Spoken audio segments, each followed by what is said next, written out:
They soon stepped into the forest, passing by the trees that marked the territory controlled by monsters. It's the reason why this place, sometimes, gives me the creeps, Sam said to James.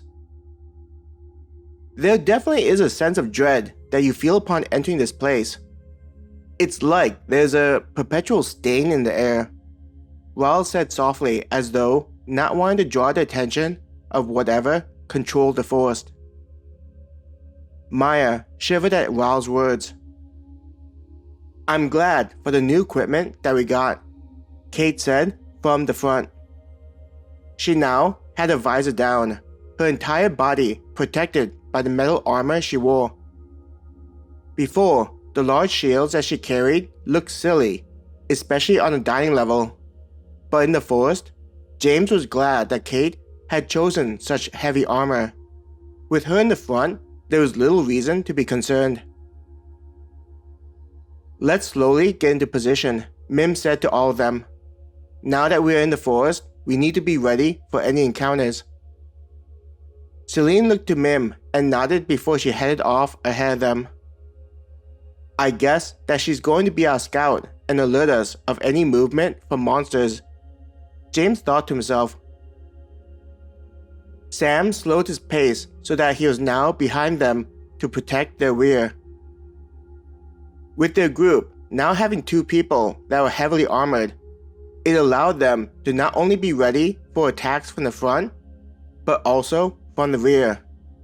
The structure of their formation would be far more secure compared to when they worked separately. Maya, I want you in the back, but ahead of Sam, Mim said, using his hand to point to where he'd like for Maya to be walking relative to the rest of the group. Without a word, Maya moved into position. Though Mim was ordering his group as if it was his own, James didn't feel threatened. Instead, he tried to pay attention to see what he could learn from the more experienced adventurer.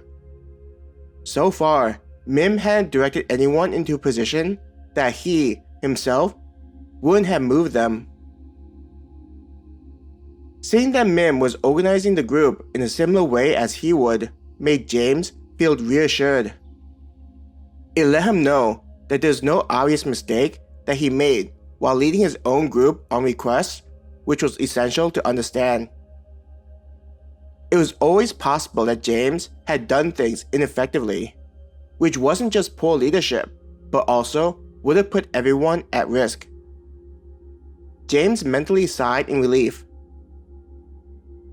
James, I'm going to want you standing on the right side of Kate, but behind her.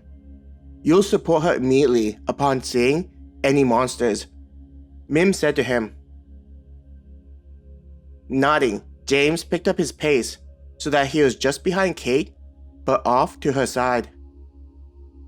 On the other side was Raoul, who used 2 one-handed swords. Peter was positioned to support Sam, since he also used 2 one-handed swords. Naylor and Adam were on the opposite sides on the outer parts of the group with their blunt weapons.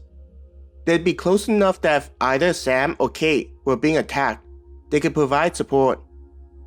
But because of their heavier weapons, it would be harder to react compared to James with his daggers.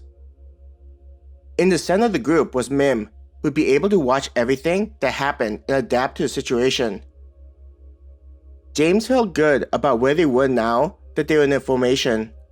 When they first entered, they wouldn't have been prepared to take an attack.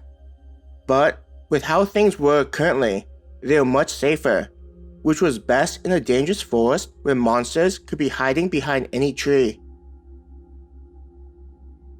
While he was talking, James looked for any signs of forest animals. The benefit of seeing forest animals would be how it indicated that there were no monsters in the immediate vicinity. Do you see any animals? James asked Kate. Kate shook her head. It's pretty empty. Hearing what James asked Kate, Raoul nodded approvingly. It's good that you're not just relying on my half-sister to discover any monsters. Animals are a good indication of this forest's danger level.